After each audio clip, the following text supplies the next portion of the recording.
जय हिंद बच्चों, आज हम बात करते हैं क्लास 12 फिजिक्स का एक बहुत ही खूबसूरत प्यारा चैप्टर रेज ऑप्टिक्स। एनसीईआरटी के अकॉर्डिंग इस लेसन का नाम है किरण प्रकाश की एवं प्रकाशिकी यंत्र। ये क्लास 12 फिजिक्स सेकेंड बुक का पहला लेसन है।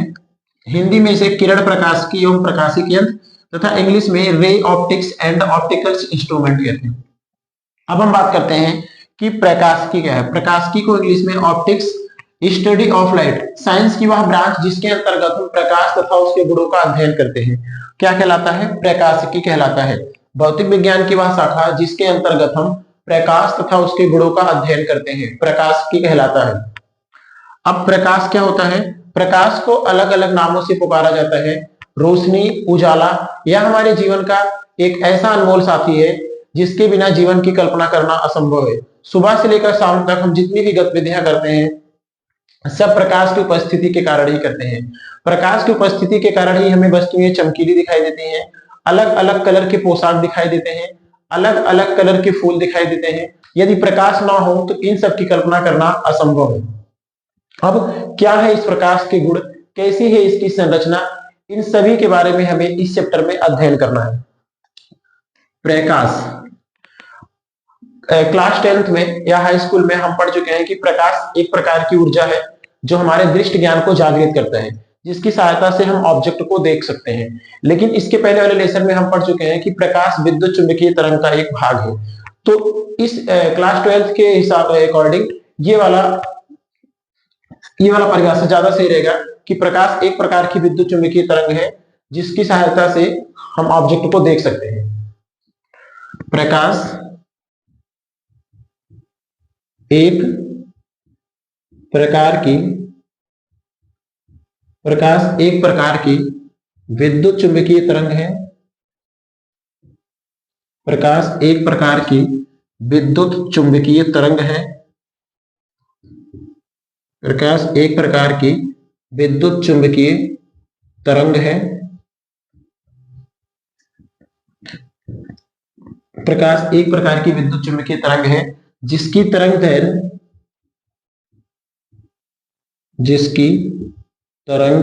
दैर्ध्य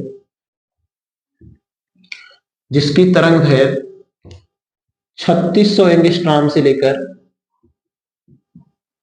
7600 एंगस्ट्रॉम तक होती है। अलग अलग बुक में इसका अलग अलग डाटा है। अब ये क्या है विद्युत चुंबकीय तरंग? तो विद्युत चुंबकीय तरंग को चलने के लिए माध्यम की आवश्यकता नहीं होती है। इसके पहले वाले लेसन में हम पूरा विद्युत चुंबकीय तरंग के बारे में पढ़ चुके हैं।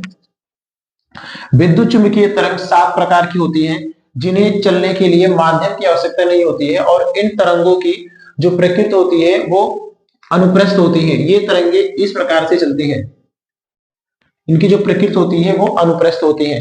विद्युत चुंबकीय तरंगे 7 प्रकार की होती है जिनमें पहला जो किरण है गामा रेज है, दूसरा जो है एक्स रेज है,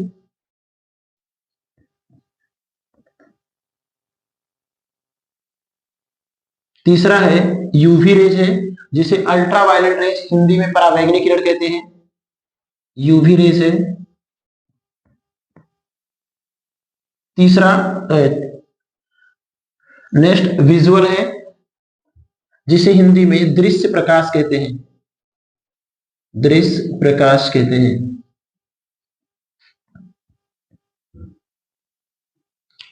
नेक्स्ट है इंफ्रारेड,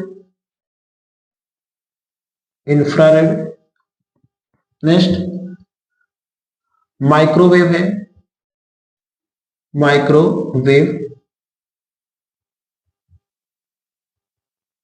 माइक्रोवेव है, और लास्ट है रेडियो वेव। विद्युत चुंबकीय तरंगे 7 प्रकार की होती हैं। पहला गामा रेज, दूसरा एक्स रेज, तीसरा यूवी रेज, सातवां विजुअल जिसे दृश्य प्रकाश कहते हैं, पांचवा इंफ्रारेड, छठवां माइक्रोवेव और सातवां रेडियो वेव। हमें इस चैप्टर में इस प्रकाश के बारे में अध्ययन करना है। दृश्य प्रकाश जिसे हिंदी इंग्लिश में विजुअल कहते हैं। इधर से जाने पर प्रकाश की वेवलेंथ बढ़ती है। इन तीनों की वेवलेंथ अत्यधिक छोटी होने के कारण हमें नहीं दिखाई देती है और इनकी वेवलेंथ अत्यधिक बड़ी होती है। ये जो बीच वाला हिस्सा होता है यही हमें दिखाई देता है, जिसकी वेवलेंथ 3600 एंगस्ट्रॉम से 8000 एंगस्ट्रॉम के बीच होती है। अलग अलग बुक में इसका अलग अलग डाटा है।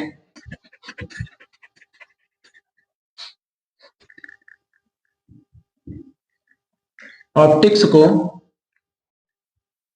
मुख्यतः दो भागों में बांटा गया है।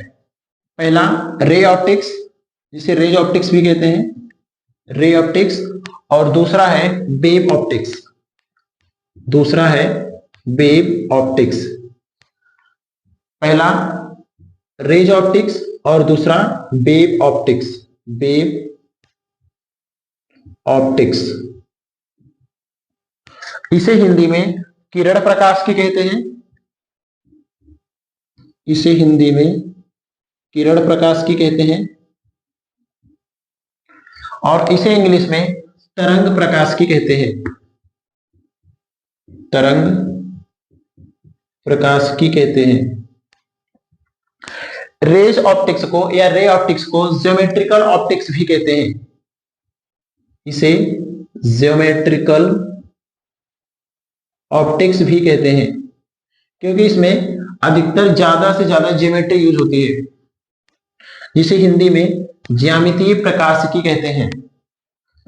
इन दोनों में सबसे बड़ा अंतर यह है कि इसमें यूज होने वाले इंस्ट्रूमेंट या यंत्र जो होते हैं वो प्रकाश के वेवलेंथ से काफी ज्यादा बड़े होते हैं, जबकि इसमें जो यंत्र यूज होते हैं वो प्रकाश के वेवलेंथ के लगभग लगभग बराबर ही होते हैं। इसमें यूज होने वाले यंत्र जैसे लेंस, दर्पण, ये प्रकाश की वेवलेंथ से काफी ज्यादा बड़े होते हैं क्योंकि प्रकाश की वेवलेंथ अत्यधिक छोटी होती है। प्रिज्म, नेत्र, ये भी एक ऑप्टिकल इंस्ट्रूमेंट है। सूक्ष्मदर्शी या दूरदर्शी, सूक्ष्मदर्शी या दूरदर्शी, इसमें हमें प्रकाश के कुछ घटनाओं के बारे में भी अध्ययन करना है, परावर्तन के बारे में, अपवर्तन के बारे में। आगे हम समझेंगे कि ये सब क्या है, परावर्तन के बारे में और अपवर्तन के बारे में, प्रिज्म में प्रकाश का अपवर्तन कैसे होता है और ये सब सूक्ष्मदर्शी के इसी के बारे में हमें इस चैप्टर में पूरा ही अध्ययन करना है। नेक्स्ट, दूसरा अंतर ये भी है इसमें कि इसमें जो घटनाएं घटती है वो हमें हमेशा दिखाई देती हैं या दिन प्रतिदिन हमें दिखाई देती हैं, जबकि उसमें जो घटनाएं घटती हैं वो हमें डे बाय डे नहीं दिखती है। जैसे इसमें घटने वाली घटनाएं ध्रुवण, इस घटना को हम जल्दी नहीं देख पाते हैं। नेक्स्ट व्यतिकरण, नेक्स्ट विवर्तन, और जो इसमें इंस्ट्रूमेंट यूज होते हैं या यंत्र जो यूज होते हैं वो प्रकाश के वेवलेंथ के बराबर होते हैं। जैसे आगे हमें पढ़ना है यंग का डबल स्लिट। तो ये है वेव ऑप्टिक्स की घटनाएं और ये है रेज ऑप्टिक्स की। रेज ऑप्टिक्स में क्या है कि प्रकाश को रेज इसलिए माना जाता है क्योंकि प्रकाश की वेवलेंथ अत्यधिक छोटी होती है। यदि प्रकाश की वेवलेंथ इस प्रकार से बनाया जाए तो लगभग लगभग ये इस यंत्र के हिसाब से या इस यंत्र के अकॉर्डिंग ये रेस की तरह प्रतीत होंगी। इसलिए हमें इन सभी घटनाओं को रेस मानकर हल करेंगे, समझेंगे, और इधर जो भी जितनी भी घटनाएं हैं उसको हम वेव की तरह मानकर अध्ययन करेंगे।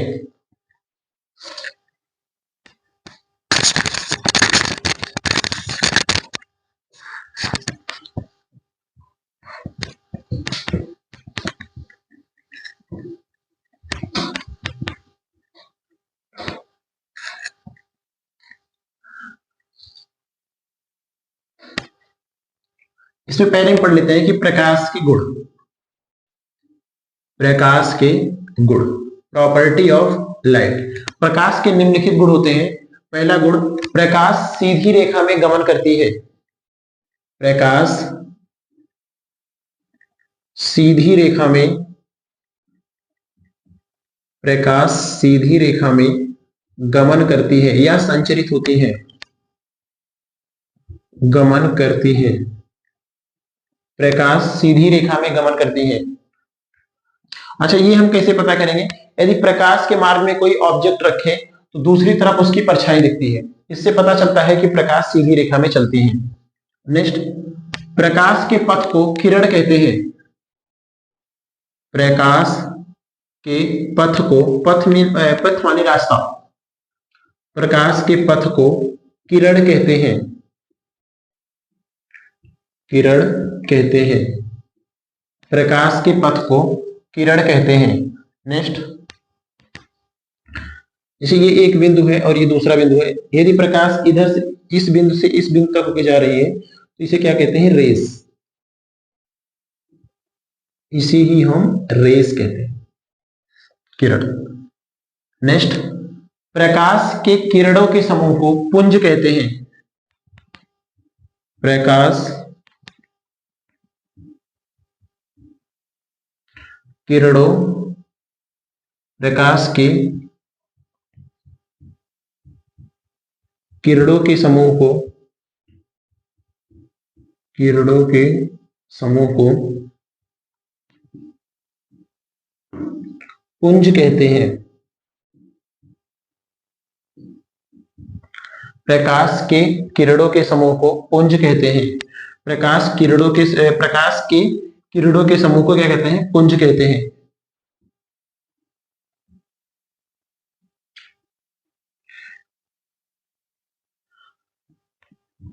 यदि कई प्रकाश की किरणें मिला दी जाएं तो इसे क्या कहते हैं? पुंज या बीम। इसे इंग्लिश में बीम भी कहते हैं, पुंज या बीम।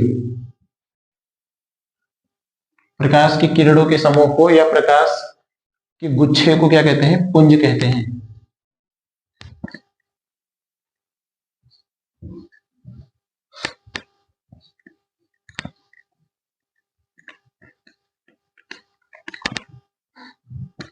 नेक्स्ट, प्रकाश की चाल माध्यम पर निर्भर नहीं करता।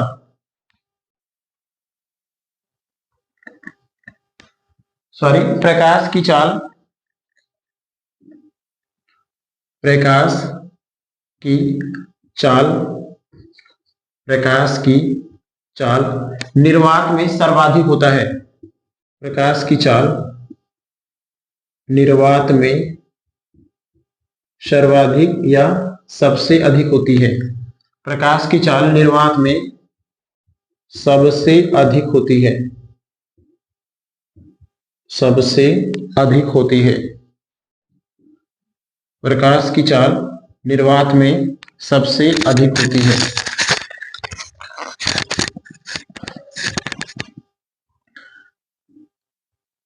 प्रकाश को चलने के लिए, प्रकाश को चलने के लिए या गमन करने के लिए, प्रकाश को चलने के लिए, प्रकाश को चलने के लिए माध्यम की आवश्यकता नहीं होती। माध्यम की आवश्यकता नहीं होती।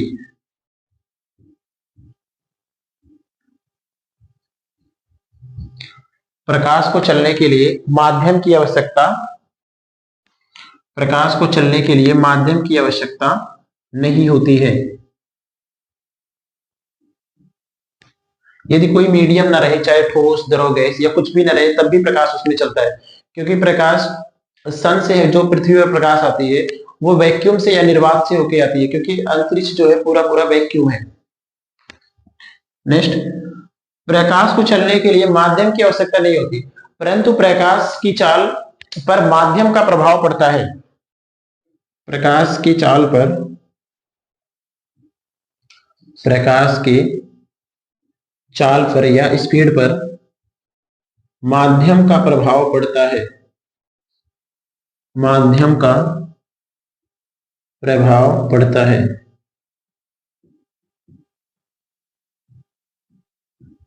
प्रकाश की चाल पर या स्पीड पर माध्यम का प्रभाव पड़ता है। प्रकाश निर्वात या वायु में सबसे तेज चलती है, इससे कम प्रकाश द्रव में चलती है और सबसे कम प्रकाश ठोस में चलती है।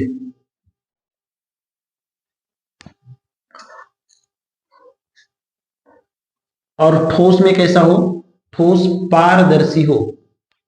ठोस कैसा होना चाहिए? पारदर्शी होना चाहिए, जिसे इंग्लिश में ट्रांसपेरेंट कहते हैं, मतलब दोनों तरफ दिखना चाहिए। यदि अपारदर्शी है तो उसमें प्रकाश गमन नहीं करेगा। लेकिन यह है कि प्रकाश तीनों माध्यम में चल सकता है, चलता है, वायु में भी, द्रव में भी और ठोस में भी। और सबसे ज्यादा तेज प्रकाश कहाँ चलता है? निर्वात में या वायु में।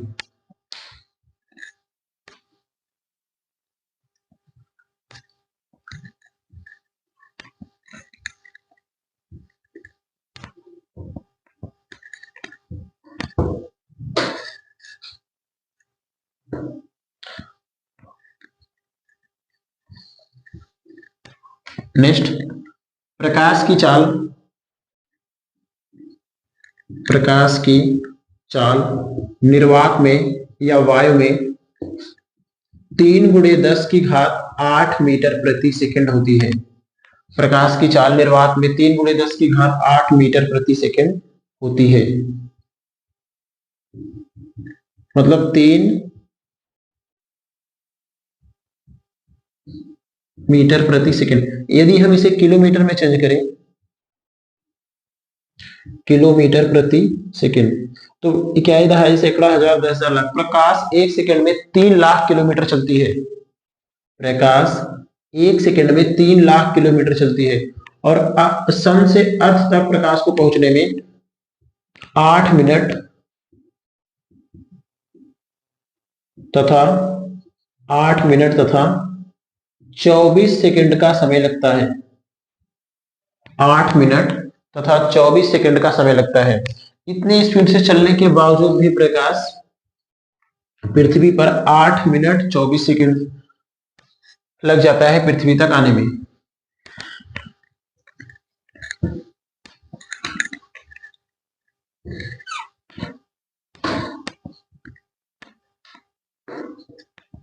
अब हम प्रकाश के एक गुण अब हम प्रकाश के नेक्स्ट गुण की बात करते हैं, प्रकाश का परावर्तन।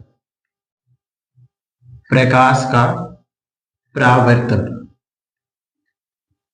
प्रकाश का परावर्तन, जिसे इंग्लिश में रिफ्लेक्शन ऑफ लाइट कहते हैं।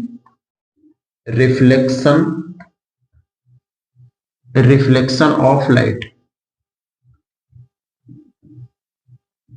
रिफ्लेक्शन ऑफ लाइट, हिंदी में इसे कहते हैं प्रकाश का परावर्तन।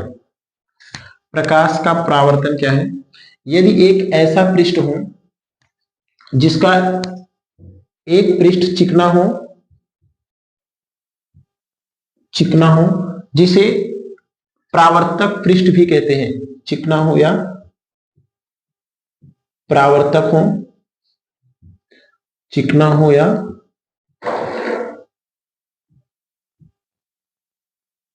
परावर्तक हो, और दूसरा पृष्ठ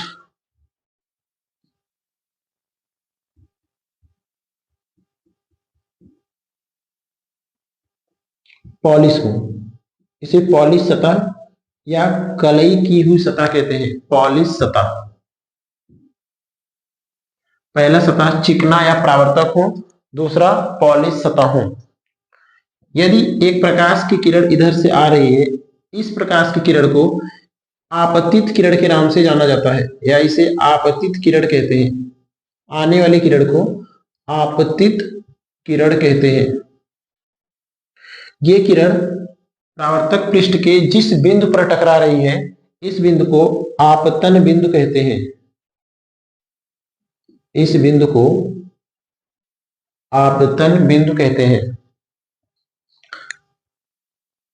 प्रकाश की किरण जिस बिंदु पे टकरा रही है, उस बिंदु को आपतन बिंदु, और जस्ट हम इस बिंदु पे एक इमेजिनरी लाइन खींचते हैं, काल्पनिक रेखा खींचते हैं, जिसे अभिलंब कहते हैं।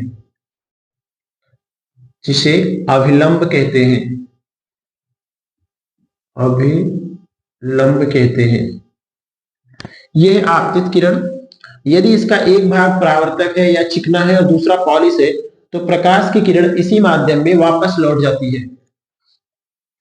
इस किरण को कहते हैं परावर्तित किरण। परावर्तित किरण।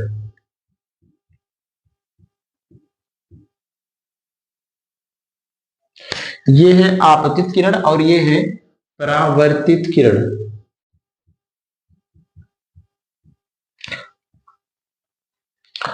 आपतित किरण तथा अभिलंब के बीच बनने वाले कोण को आपतन कोण कहते हैं।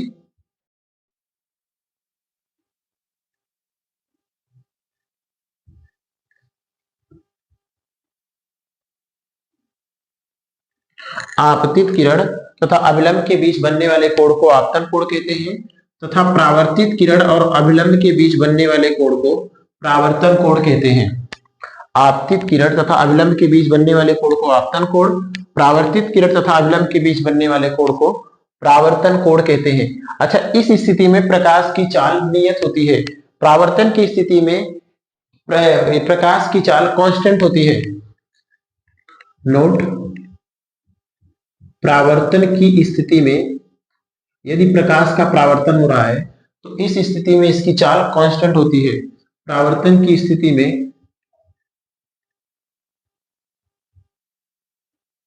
में प्रकाश की चाल नियत होती है,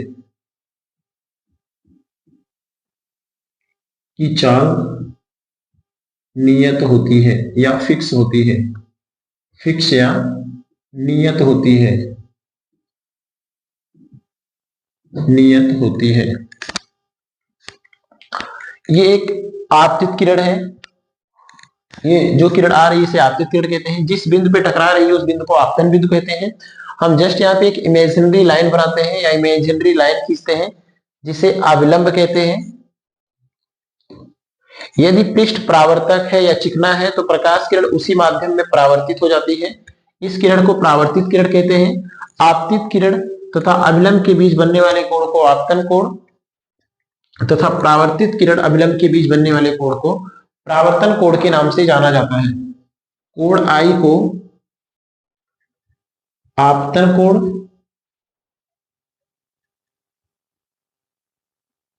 कोण आई को आपतन कोण तथा कोण आर को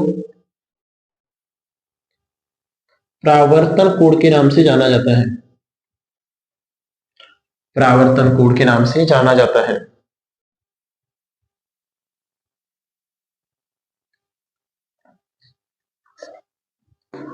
तो अब परावर्तन क्या है? यदि आपतित किरण दोनों माध्यमों के पृथकारी पृष्ठ से टकराकर, यदि आपतित किरण दोनों माध्यमों के, ये पहला मीडियम है मीडियम 1 और ये दूसरा मीडियम है मीडियम 2। यदि आपतित प्रकाश की किरण दोनों माध्यमों के पृथकारी पृष्ठ से टकराकर उसी माध्यम में वापस लौट जाए तो इस घटना को प्रकाश का परावर्तन कहते हैं। यदि आपतित प्रकाश की किरण दोनों माध्यमों के पृथकारी पृष्ठ से टकराकर उसी माध्यम में वापस लौट जाए तो इस घटना को प्रकाश का परावर्तन कहते हैं। इस घटना को प्रकाश का परावर्तन कहते हैं। यदि आपतित किरण दोनों माध्यमों के ये जो पृष्ठ है इसे पृथकारी पृष्ठ भी कहते हैं क्योंकि ये दो माध्यमों को अलग कर रहा है, पृथकारी पृष्ठ।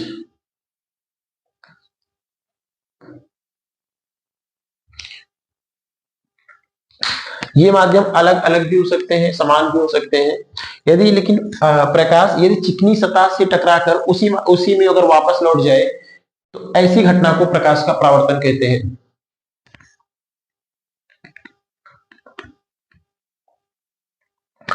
अब हम बात करते हैं परावर्तन के प्रकार। परावर्तन के प्रकार,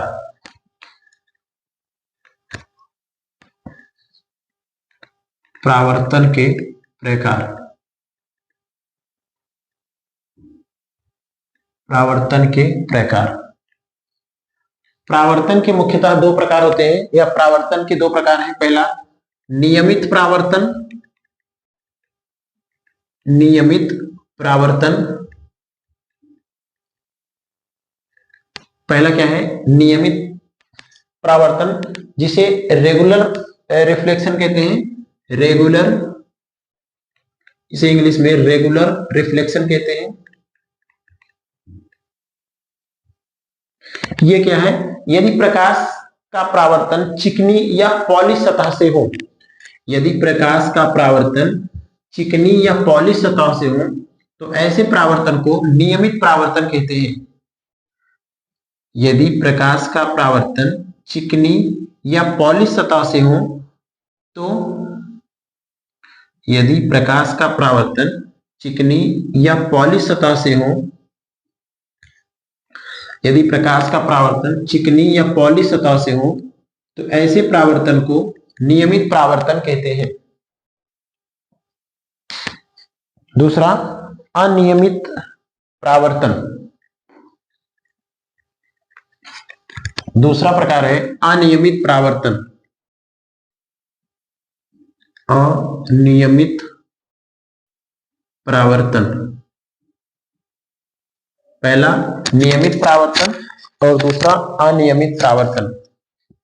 यदि प्रकाश का परावर्तन खुरदरी सतह से हो, यदि सतह इस प्रकार से हो, इसका एक भाग कलई किया हो, यदि प्रकाश का परावर्तन खुरदरी सतह से हो,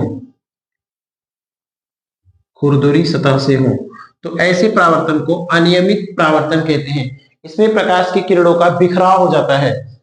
ऐसे परावर्तन को अनियमित परावर्तन कहते हैं। इसमें प्रकाश की किरणों का बिखराव हो जाता है। इसमें प्रकाश की किरणों का बिखराव हो जाता है। अनियमित परावर्तन के कारण ही हम अखबार को पढ़ पाते हैं, क्योंकि अखबार में जो लिखा रहता है वो कागज काफी खुरदरी और काफी लोअर क्वालिटी की होती है। उसमें प्रकाश का अनियमित परावर्तन होता है, जिसके कारण हमें सभी अक्षर या सभी वर्ड्स अच्छी तरीके से दिखाई देते हैं।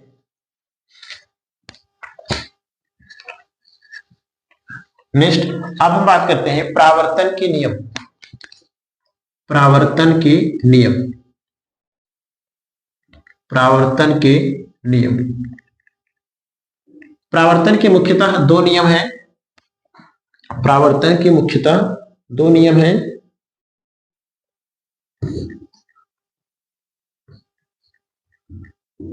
पहला नियम, आपतित किरण तथा आपतन बिंदु पर खींचा गया अभिलंब। यह है आपतित किरण, यह है आपतित किरण और यह है अभिलंब। यह है आपतित किरण, यह है अभिलंब और यह है परावर्तित किरण। आपतित किरण तथा आपतन बिंदु पर खींचा गया अभिलंब तथा परावर्तित किरण तीनों एक ही तल में होते हैं। आपतित किरण तथा आपतन बिंदु पर खींचा गया अभिलंब तथा परावर्तित किरण तीनों एक ही बिंदु पर होते हैं। आपतित किरण तथा परावर्तित किरण तथा आपतन बिंदु पर खींचा गया अभिलंब तीनों एक ही तल में होते हैं। ये तीनों जो है ये बोर्ड के तल में ही है, ना तो कोई रेज इधर है, ना तो कोई रेज सामने है, ना तो कोई रेज इधर है। सब बोर्ड के तल पे ही है या बोर्ड के सरफेस पे ही है। तो ये है परावर्तन का पहला नियम। आपतित किरण तथा परावर्तित किरण तथा आपतन बिंदु पर खींचा गया अभिलंब तीनों एक ही प्लेन में होते हैं या एक ही तल में होते हैं। इसे समतलीय भी कहते हैं। दूसरा नियम, परावर्तन की स्थिति में आपतन कोण I बराबर होता है परावर्तन कोण के। आपतन कोण I बराबर होता है परावर्तन कोण के। जैसे जैसे I का मान बढ़ता है वैसे वैसे R का मान बढ़ता है। यदि हम I का मान बढ़ाते जाएं तो R का मान भी बढ़ता जाएगा। यदि I का मान कम करते जाएं तो R का मान भी कम हो जाएगा। यदि हम इस रेस को इधर बढ़ाएं तो ये रेस इधर भागेगी, इस रेस को हम इधर बढ़ाएं तो ये रेस इधर भागेगी। जैसे जैसे हम आपतन कोण का मान बढ़ाएंगे वैसे वैसे परावर्तन कोण का मान भी बढ़ता है। तो पहला नियम क्या है, आपतित किरण तथा परावर्तित किरण तथा आपतन बिंदु पर खींचा गया अभिलंब तीनों एक ही तल में होते हैं। दूसरा नियम, कोण I बराबर कोण R। परावर्तन कोण बराबर होता है, आपतन कोण बराबर होता है परावर्तन कोण के। कोण I क्या है, आपतन कोण, आपतन कोण, और कोण R क्या है, परावर्तन कोण। परावर्तन की स्थिति में आपतन कोण बराबर होता है परावर्तन कोण के।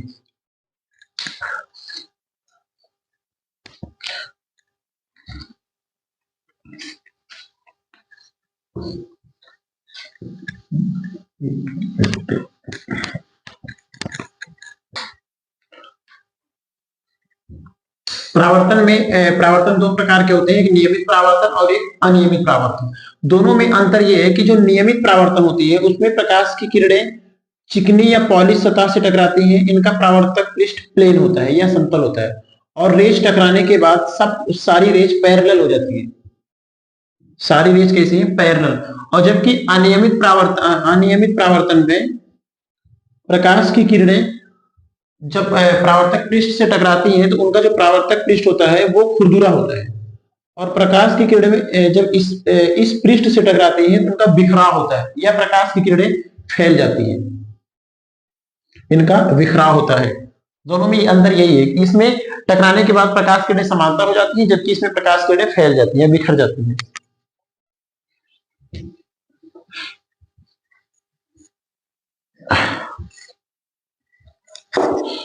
अब हम बात करते हैं दर्पण।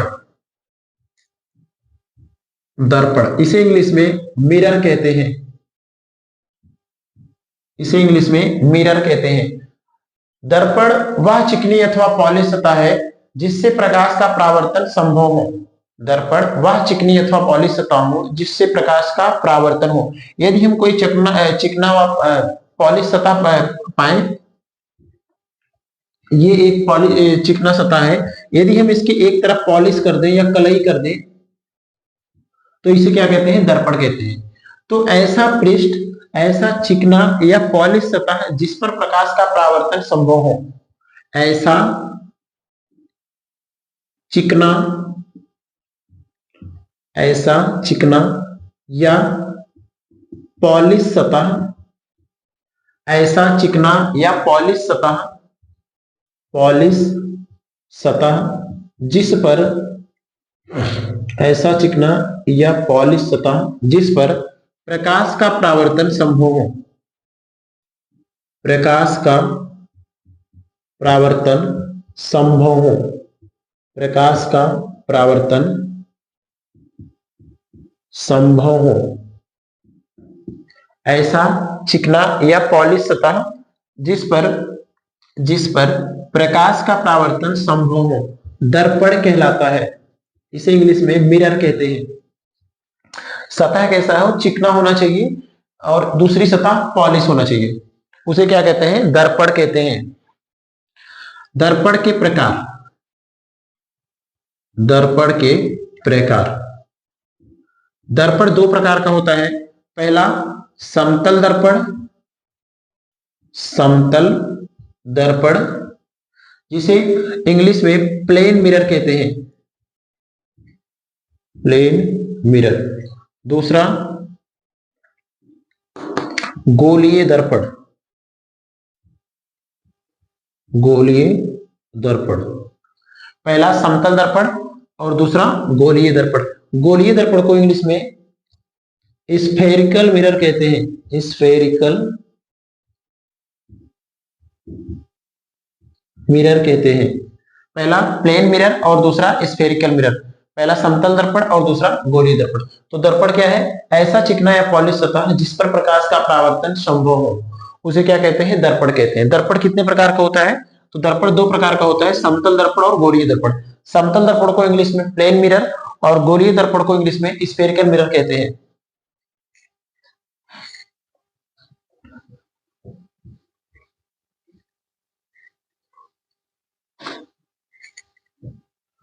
अब हम बात करते हैं समतल दर्पण की। समतल दर्पण की, समतल दर्पण, इसे इंग्लिश में प्लेन मिरर कहते हैं, प्लेन मिरर कहते हैं। ऐसा चिकना व पॉलिश सतह जिसका परावर्तक पृष्ठ समतल हो, ऐसा, ऐसा दर्पण, ऐसा दर्पण जिसका, ऐसा दर्पण जिसका परावर्तक पृष्ठ, जिसका परावर्तक पृष्ठ, ऐसा दर्पण जिसका परावर्तक पृष्ठ समतल हो, ऐसा दर्पण जिसका परावर्तक पृष्ठ समतल या प्लेन हो, ऐसे दर्पण को समतल दर्पण कहते हैं।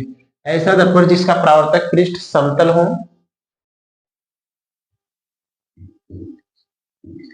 समतल हो तो ऐसे दर्पण को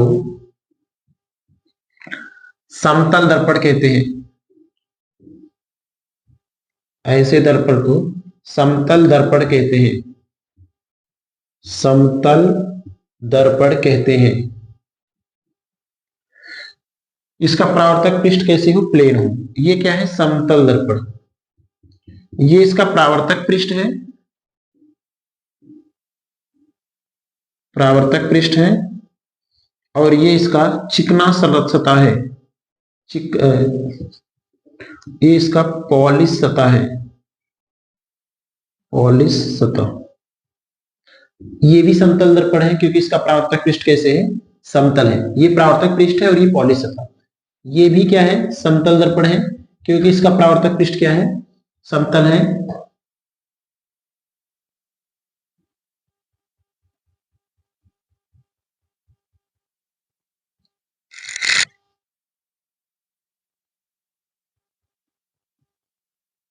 ये भी समतल दर्पण है।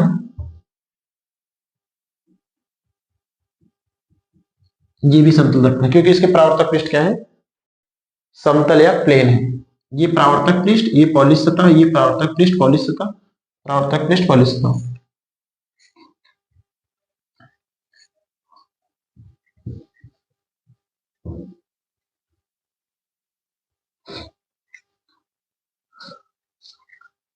अब हम बात करते हैं कि समतल दर्पण से संबंधित महत्वपूर्ण बिंदु। समतल दर्पण से संबंधित समतल दर्पण से संबंधित महत्वपूर्ण बिंदु। समतल दर्पण से संबंधित महत्वपूर्ण बिंदु। समतल दर्पण से संबंधित महत्वपूर्ण बिंदु। समतल दर्पण से संबंधित महत्वपूर्ण बिंदु निम्नलिखित हैं। समतल दर्पण से संबंधित महत्वपूर्ण बिंदु निम्नलिखित है। पहला, समतल दर्पण द्वारा प्रतिबिंब बना प्रतिबिंब। समतल दर्पण द्वारा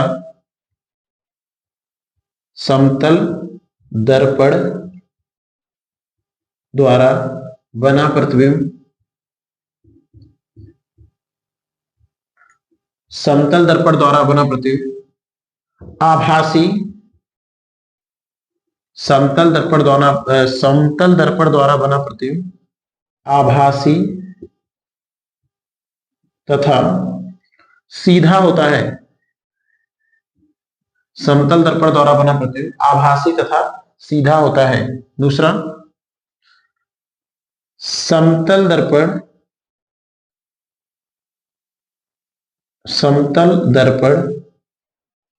में बना प्रतिबिंब समतल दर्पण में बना प्रतिबिंब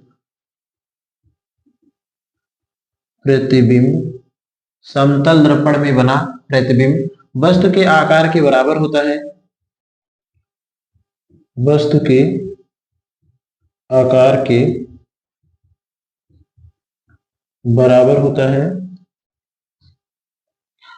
समतल दर्पण में बना प्रतिबिंब वस्तु के आकार के बराबर होता है।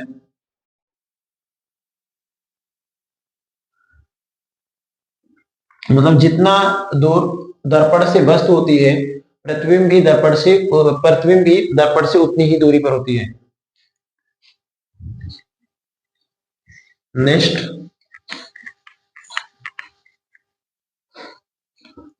समतल दर्पण में, अच्छा ये प्रतिबिंब आभासी क्या है, प्रतिबिंब क्या है, इसके बारे में हम अगले वीडियो में अध्ययन करेंगे। प्रतिबिंब निर्माण में समतल दर्पण में प्रतिबिंब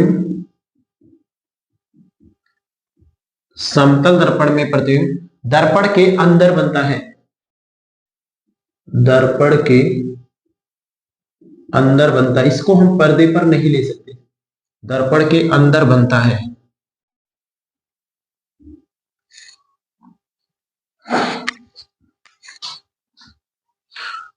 पहला क्या है, समतल दर्पण द्वारा बना प्रतिबिंब आभासी तथा सीधा होता है। दूसरा क्या है, समतल दर्पण में बना प्रतिबिंब वस्तु के आकार के बराबर होता है।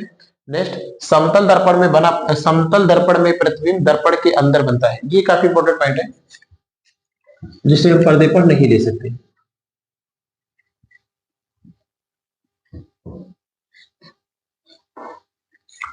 अब हम बात करते हैं गोलीय दर्पण। गोलीय दर्पण जिसे इंग्लिश में स्फेरिकल मिरर कहते हैं। स्फेरिकल मिरर कहते हैं, जिसे इंग्लिश में स्फेरिकल मिरर कहते हैं। गोलीय दर्पण क्या है, ऐसा दर्पण जिसका परावर्तक पृष्ठ वक्रित या गोलीय हो या गोले का भाग हो। ऐसा दर्पण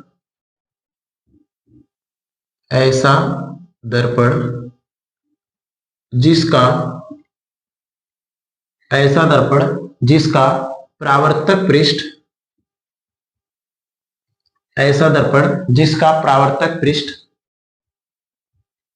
परावर्तक पृष्ठ वक्रित हो। ऐसा दर्पण जिसका परावर्तक पृष्ठ वक्रित हो या किसी गोले का कटा हुआ भाग हो। किसी गोले का कटा हुआ या किसी गोले का कटा हुआ भाग हो। ऐसे दर्पण को क्या कहते हैं, गोलीय दर्पण। इसका परावर्तक पृष्ठ वक्रित होता है। यह दो प्रकार का होता है। यह दो प्रकार का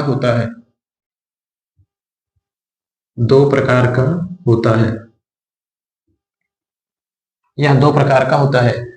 तो गोलीय दर्पण क्या है, ऐसा दर्पण जिसका परावर्तक पृष्ठ वक्रित हो या गोलीय हो या गोले का कटा हुआ भाग हो। ऐसे दर्पण को गोलीय दर्पण कहते हैं। दूसरा, यह दर्पण दो प्रकार का होता है। पहला, अवतल दर्पण। पहला है अवतल दर्पण जिसे इंग्लिश में कॉनकेव मिरर कहते हैं। इसे इंग्लिश में कॉनकेव मिरर कहते हैं। दूसरा, उत्तल दर्पण इसे इंग्लिश में कॉन्वेक्स मिरर कहते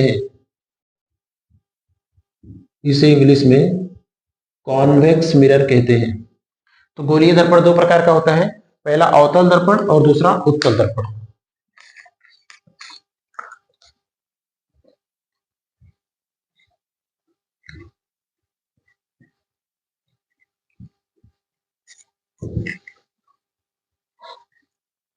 अब अवतल दर्पण क्या है, अवतल दर्पण इसे इंग्लिश में क्या कहते हैं, कॉनकेव मिरर। ऐसा दर्पण जिसका परावर्तक पृष्ठ अंदर की तरफ दबा हुआ हो। ऐसा दर्पण जिसका परावर्तक पृष्ठ अंदर की तरफ दबा हुआ हो, ये है अवतल दर्पण। इसका जो परावर्तक पृष्ठ है ये अंदर की तरफ क्या है, दबा हुआ है। ऐसा दर्पण जिसका परावर्तक पृष्ठ अंदर की तरफ दबा हुआ हो। ऐसा दर्पण जिसका परावर्तक पृष्ठ अंदर की तरफ दबा हुआ हो, ये है परावर्तक पृष्ठ।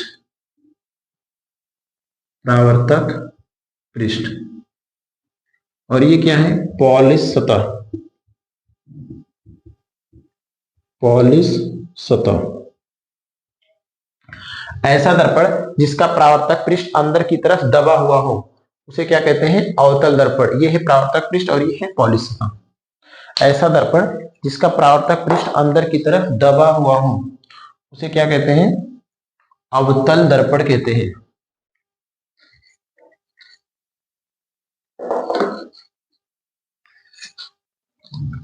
अवतल दर्पण कहते हैं ऐसा दर्पण जिसका परावर्तक पृष्ठ अंदर की तरफ दबा हुआ हो। ऐसे दर्पण को अवतल दर्पण कहते हैं। अच्छा, इस दर्पण को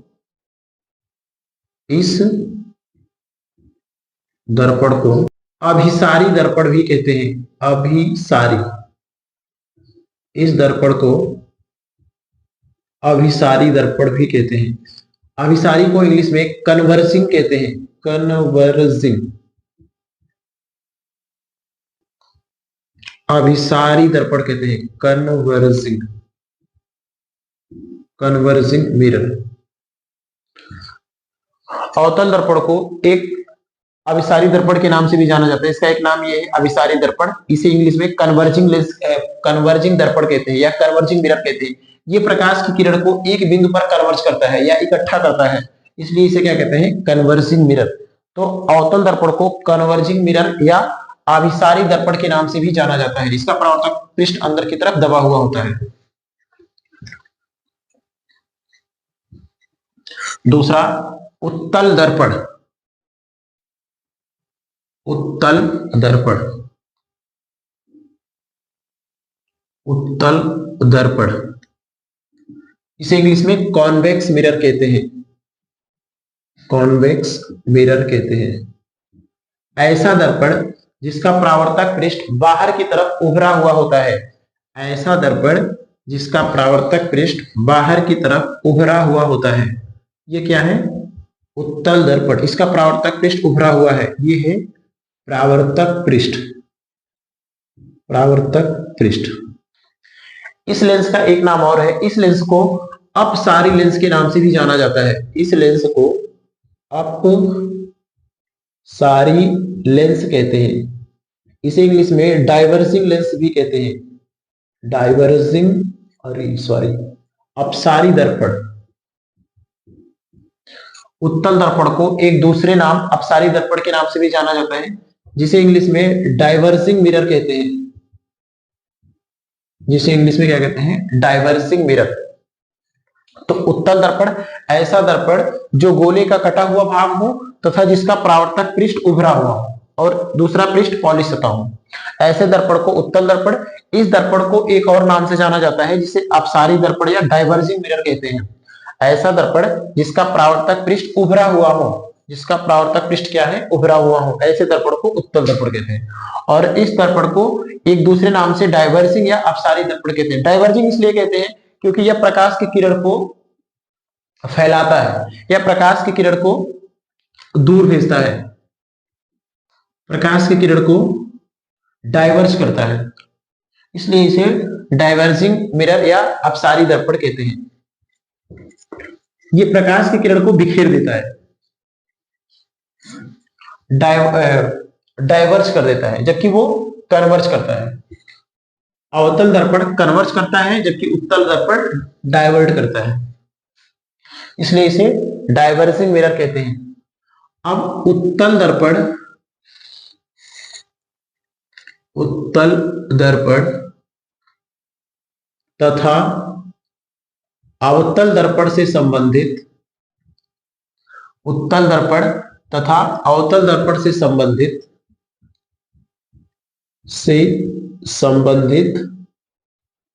महत्वपूर्ण बिंदु, महत्वपूर्ण बिंदु,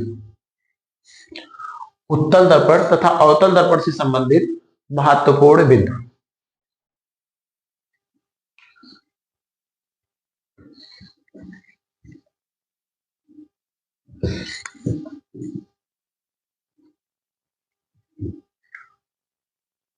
ये है अवतल दर्पण,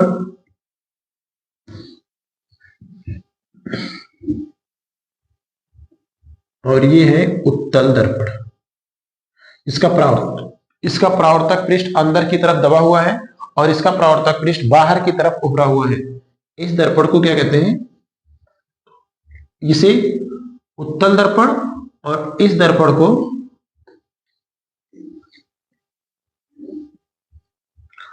क्या कहते हैं, अवतल दर्पण। ये है अवतल दर्पण, अवतल दर्पण, और ये क्या है, उत्तल दर्पण, उत्तल दर्पण।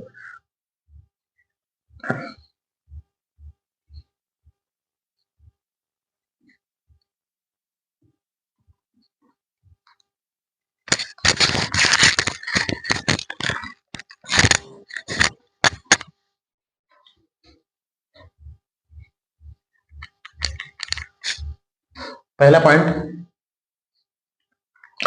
अवतल दर्पण तथा उत्तल दर्पण। अवतल दर्पण में यमयन तथा उत्तल दर्पण में एम डैश एन डैश को दर्पण का द्वारक कहते हैं। पहला है द्वारक। द्वारक क्या है? अवतल दर्पण में ये जो मुख्य भाग है जहां से प्रकाश किरणें प्रवेश करती हैं, ये जो उसका ये वाला भाग है यमयन, और ये इसका जो यम डैश एन डैश है, इसे क्या कहते हैं? दर्पण का द्वारक। अवतल दर्पण में यमयन एंड उत्तल दर्पण में यम डैश एन डैश को क्या कहते हैं? दर्पण का द्वारक। दूसरा ध्रुव। ध्रुव दर्पण के, चाहे वह अवतल दर्पण हो चाहे वह उत्तल दर्पण हो, के मध्य बिंदु को दर्पण का ध्रुव कहते हैं। अवतल दर्पण या उत्तल दर्पण के मध्य बिंदु को दर्पण का ध्रुव कहते हैं। अवतल दर्पण में P एंड उत्तल दर्पण में P डैश को क्या कहते हैं? दर्पण का ध्रुव कहते हैं। तीसरा वक्रता केंद्र। वक्रता केंद्र, जिसे इंग्लिश में सेंटर ऑफ कर्वेचर कहते हैं। इसे इंग्लिश में सेंटर ऑफ कर्वेचर, इसे इंग्लिश में सेंटर ऑफ कर्वेचर कहते हैं। इसे इंग्लिश में पोल कहते हैं। तो वक्रता केंद्र क्या है? देखो, ये जो अवतल दर्पण है यह भी एक गोले का कटा हुआ ही भाग है। अगर इसे हम कंप्लीट करें तो एक गोला बनेगा, और यह भी एक गोले का कटा हुआ ही भाग है। तो अवतल दर्पण जिस गोले का भाग होता है, या उत्तल दर्पण जिस गोले का भाग होता है, अवतल दर्पण जिस गोले का भाग होता है या उत्तल दर्पण जिस गोले का भाग होता है, इसके केंद्र को वक्रता केंद्र कहते हैं। अवतल दर्पण या उत्तल दर्पण जिस गोले का भाग होता है उसके केंद्र को वक्रता केंद्र कहते हैं। इसकी वक्रता केंद्र C और इसकी वक्रता केंद्र C डैश। अवतल दर्पण की वक्रता केंद्र C एंड उत्तल दर्पण की वक्रता केंद्र C डैश को क्या कहते हैं? अवतल दर्पण या उत्तल दर्पण जिस गोले का भाग होता है उसके केंद्र को वक्रता केंद्र कहते हैं।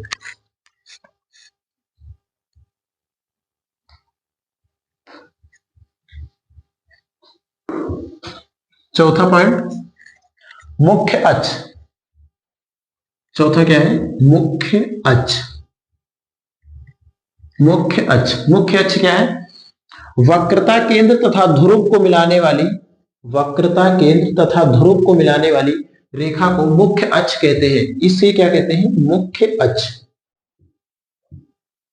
वक्रता केंद्र तथा ध्रुव को मिलाने वाली रेखा को मुख्य अक्ष कहते हैं। वक्रता केंद्र तथा ध्रुव को मिलाने वाली रेखा, जो डॉटेड लाइन है, इसे क्या कहते हैं? मुख्य अक्ष। पांचवा फोकस बिंदु।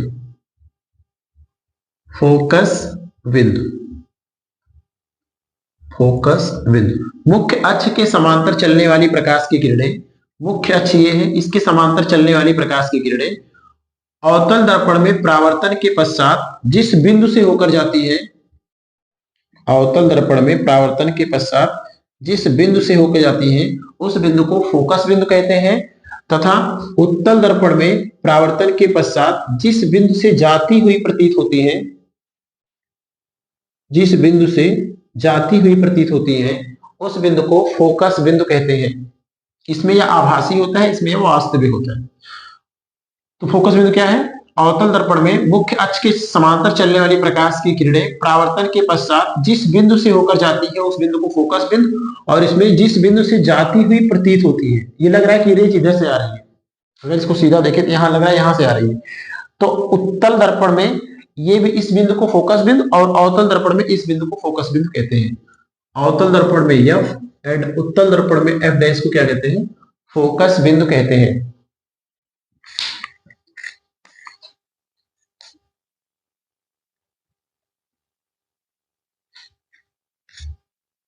नेक्स्ट, फोकस दूरी। फोकस दूरी इसे इंग्लिश में फोकल लेंथ भी कहते हैं। इसे इंग्लिश में फोकल लेंथ, इसे इंग्लिश में फोकल लेंथ कहते हैं। फोकल लेंथ क्या है? फोकस बिंदु तथा ध्रुव के बीच की दूरी को फोकस दूरी कहते हैं। फोकस बिंदु तथा ध्रुव के बीच की दूरी को फोकस दूरी, या तो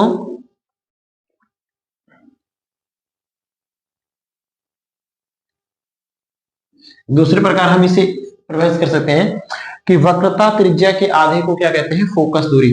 वक्रता त्रिज्या को कैपिटल आर से प्रदर्शित करते हैं। पहला, फोकस बिंदु तथा ध्रुव के बीच की दूरी को फोकस दूरी, या वक्रता त्रिज्या की आधी दूरी को क्या कहते हैं, फोकस दूरी। तो आर बराबर होता है, सॉरी, एफ बराबर होता है आर बाई 2। लेकिन ये सिर्फ वैलिड है थिन मिरर के लिए, पतले दर्पण के लिए, थिन मिरर के लिए, पतले दर्पण के लिए। पतले दर्पण में यदि दर्पण पतला है तभी हम लिख सकते हैं यह बराबर आर बाई 2, अन्यथा यह स्थिति बदल जाती है। ये है पतले दर्पण के लिए। पतले दर्पण में क्या होगा, एफ बराबर आर बाई 2। अब हम एक लास्ट पॉइंट बात कर लेते हैं फोकस तल का। फोकस तल का, फोकल तल या फोकस तल, फोकस तल जिसे इंग्लिश में फोकल प्लेन कहते हैं। फोकल प्लेन, ये फोकल प्लेन क्या है, फोकस बिंदु को मिलाते हुए यदि हम एक पृष्ठ खींचे, फोकस बिंदु को मिलाते हुए यदि हम एक पृष्ठ खींचे तो ऐसे पृष्ठ को क्या कहते हैं, फोकस तल। फोकस बिंदु को मिलाते हुए यदि हम एक पृष्ठ खींचे तो ऐसे पृष्ठ को क्या कहते हैं, फोकस तल। फोकस बिंदु को मिलाते हुए या फोकस बिंदु पे एक हम पृष्ठ खींचे तो ऐसे पृष्ठ को क्या कहते हैं, फोकस तल। अब हम नेक्स्ट वीडियो में बात करेंगे समतल दर्पण द्वारा, उत्तल दर्पण द्वारा तथा अवतल दर्पण द्वारा प्रतिबिंब का निर्माण।